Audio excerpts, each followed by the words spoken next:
La question de la décentralisation a souvent été au cœur des préoccupations des autorités gabonaises. Promise depuis 1996 sous Omar Bongo Ndimba, le deuxième président du Gabon, une véritable politique de décentralisation a réellement peiné à voir le jour dans le pays. Sous Ali Bongo, le président suivant, un fonds d'initiative départementale avait été annoncé en 2018 avec une enveloppe d'1 milliard par an pour chaque département du pays. Faute d'outils techniques et judiciaires pour retracer l'utilisation des fonds alloués, ce type de projets ont la plupart du temps eu du mal à servir leur objectif final, participer à une réelle autonomisation des collectivités locales au Gabon. Pour contourner ces difficultés, le Comité pour la transition et la restauration des institutions à la tête du Gabon depuis août 2023 a, à l'occasion de la tournée républicaine du président Brice Clotaire Oligui Nguema, doté plusieurs provinces d'un budget de 7 milliards en vue d'aider au développement local.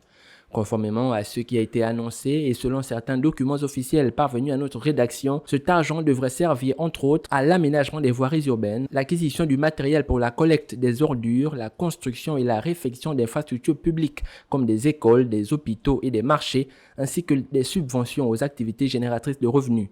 Il est à noter que la gestion de ces fonds a été confiée aux délégués spéciaux des provinces concernées et que cet argent n'a pas été mis à disposition pour financer les projets en cours du CTRI à l'intérieur du pays. La tournée républicaine étant actuellement en cours, d'autres provinces du Gabon pourraient à leur tour bénéficier de cet accompagnement de l'État et voir ainsi des résultats plus probants au plus grand bonheur des populations.